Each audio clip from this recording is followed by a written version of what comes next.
इस वक्त हम जम्मू के हरि सिंह पार्क में मौजूद है और आपको बताते चले कि यहाँ पर जो है वो हंगामा देखने को मिल रहा है। लगातार जिस तरीके से फायर एंड इमरजेंसी एस्पिरेंट्स की बात करें तो वो सड़कों पर उतरे और कई बार आपने देखा कि किस तरीके से जो है वो उन्होंने हंगर स्ट्राइक भी किया। आप साफ तौर पर तस्वीरें देख सकते हैं कि इस वक्त जो है वो हंगामा देखने को मिल रहा है। फायर एंड इमरजेंसी एस्पिरेंट्स आज फिर सड़कों पर उतरे हैं और एक ही मांग कर रहे हैं कि आखिरकार इतना समय क्यों लग रहा है।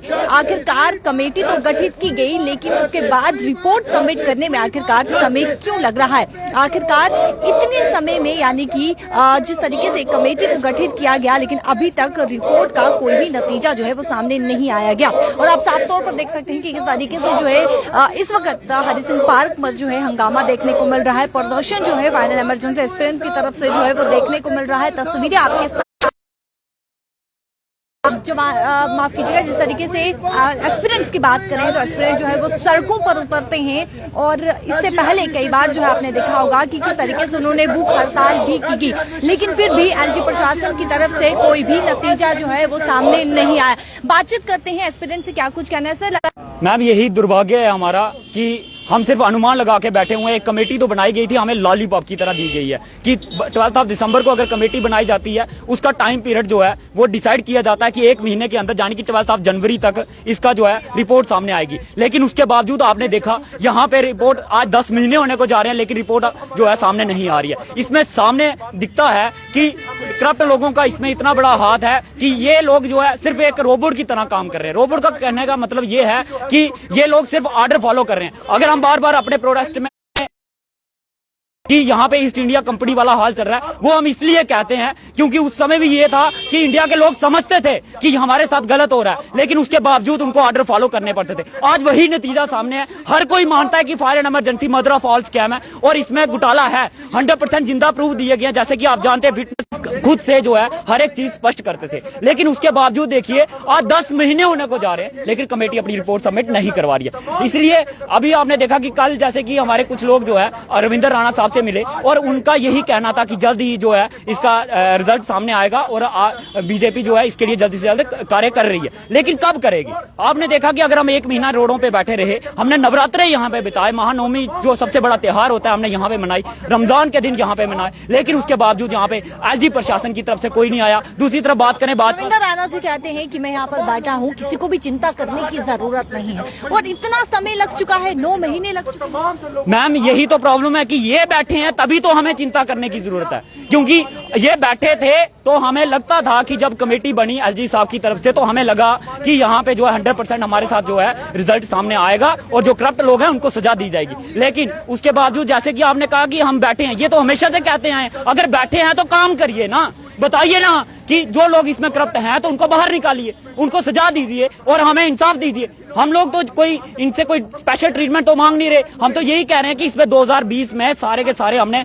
प्रूफ इनको जिंदा दिए कि इसमें पूरे 100% घोटाला है, कोई 1% की बात नहीं है। एक ही फैमिली के 5 मेंबर 7 मेंबर हर तरह का प्रूफ दिया गया, उसके बावजूद देरी करने का मतलब क्या है? बेरोजगारी की बात करें तो जम्मू कश्मीर में बेरोजगारी आसमान छू रही है। वहीं पर रोजगार निकलता है, रोजगार सामने आता है, रोजगार मिलता है और वहीं पर उसी में घोटाला जो है वो देखने को मिलता है। क्या कहेंगे? देखिए मैम, ये घोटाले इसलिए मिल रहे हैं क्योंकि जो फायर एंड इमरजेंसी का घोटाला है वो सबसे बड़ा घोटाला है। उसको मदर ऑफ ऑल स्कैम बोला जाता है। वो इसलिए बोला जाता है कि इसमें कोई भी इस रिक्रूटमेंट में ऐसा हिस्सा नहीं है जो इसमें नहीं हुआ है।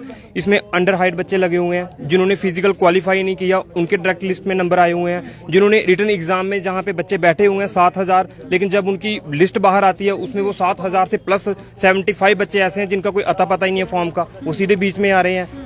तो इसमें हर तरीके का स्कैम हुआ है। इसमें रिटर्न किसी और ने दिया है, फिजिकल किसी और ने दिया है। इससे बड़े प्रूफ एविडेंस क्या उम्मीदें लगाएंगे आप? काफी समय हो चुका है, 9 महीने हो गई है, कोई रिपोर्ट सबमिट नहीं हुई अभी तक। कितना उम्मीद अभी तक लगाएंगे और कितनी उम्मीद लगाएंगे कि एलजी प्रशासन जो है कोई नतीजा? देखिए मैम, हम ये रिक्रूटमेंट 2020 में इन्होंने जो इसको पूरा किया है, इसमें सबसे बड़ा स्कैम हुआ है, सबसे ज्यादा बड़ा घोटाला किया उन्होंने। वो इसीलिए किया है क्योंकि उन्होंने 18 में हमारा घोटाला हुआ, उस पर भी जो इसमें जो मेन जो जिन्होंने इसमें करप्शन की थी उनको छोड़ा गया। 2013 में भी उनको छोड़ा गया, इसीलिए ये करप्शन हुई है। तो हमें उम्मीद पूरी है गोयल साहब पे है, होम डिपार्टमेंट के जो, तो हमें एलजी पे भी पूरा विश्वास है। हम किल डेथ तक इस मुहिम को जारी रखेंगे जब तक हमें इंसाफ नहीं मिलेगा। सनीकांत चिब भी यहाँ पर मौजूद है, इनसे बातचीत करेंगे। सर, आप डेली वेजर को सपोर्ट कर रहे हैं, एस्पिरेंट्स को सपोर्ट कर रहे हैं, क्या लगता है आने वाले समय में जब चुनाव देखने को मिलेगा, क्या चुनाव से पहले कोई नतीजा डेली वेजर का सामने आएगा? इन एस्पिरेंट्स का जो इस वक्त सड़कों पर है, भूख हड़ताल पर भी ये बैठे, क्या लगता है कोई नतीजा सामने आएगा? देखिए, पिछले 8 साल से बेचारी अपनी हक और अपने डिमांड के लिए, जेन्युइन डिमांड के लिए आज तक रोडों पे हैं।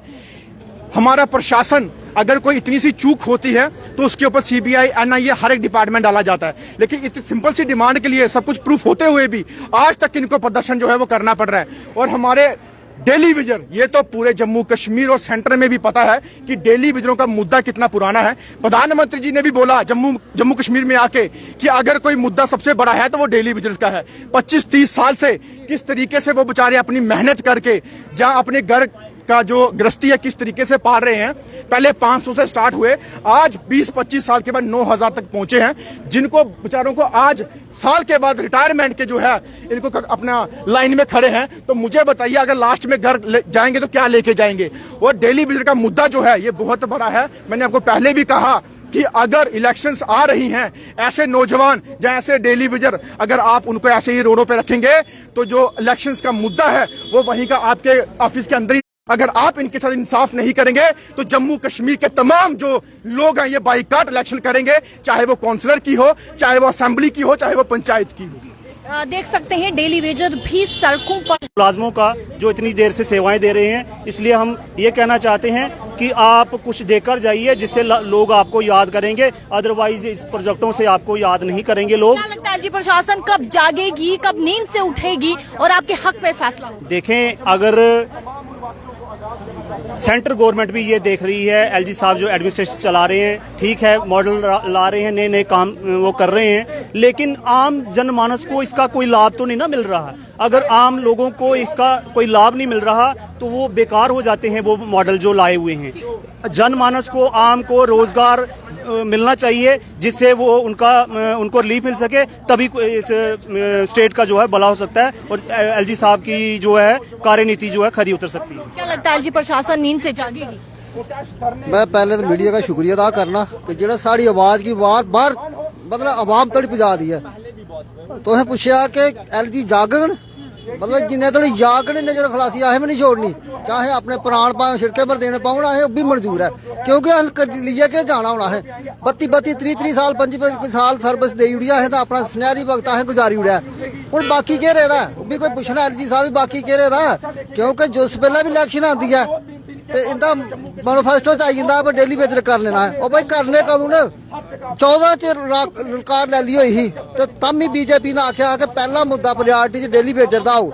तो 9.5 साल होइए न, 5 इलेक्शन असें दिक्खी चुकी न, और किन्नियां दिक्खनियां न, किन्ना सबर दिक्खना। पर जद तक असें इक्के साढ़े स्लोगन है, जद तक पॉलिसी नहीं, घर वापसी नहीं, चाहे कुछ भी हो असें पॉलिसी लिए जाना। बहुत बहुत शुक्रिया। साफ तौर पर आप देख चुके हैं किस तरीके से इस वक्त जो है एस्पिरेंट्स की बात करें या फिर डेली वेजर्स की बात करें तो लगातार सड़कों पर है और एक ही मांग की जा रही है डेली वेजर्स की तरफ से कि रेगुलाइजेशन पॉलिसी जो है वो जल्द से जल्द लाई जाए, यानी कि रेगुलाइज किया जाए, लेकिन अभी तक कोई भी नतीजा जो है वो सामने नहीं आया। वहीं पर दूसरी तरफ एस्पिरेंट्स की बात करें तो फायर इमरजेंसी एस्पिरेंट्स जो कि काफी समय से इंतजार इसका कर रहे हैं कि एक रिपोर्ट लाई जाए, एक रिपोर्ट को सबमिट किया जाए। देखिए, बेरोजगारी जम्मू कश्मीर में आसमान छू रही है, वहीं पर जब रोजगार मिलता है उसमें भी घोटाला देखने को मिलता है और कहीं न कहीं एलजी प्रशासन जो है इनका कहना है कि वो अभी भी नींद में ही है और कोई भी नतीजा जो है वो सामने नहीं आया। हालांकि आई विटनेस भी है, सब कुछ है, घोटाला सामने है, प्रूफ सामने है, लेकिन फिर भी कोई नतीजा अभी तक सामने नहीं आया है।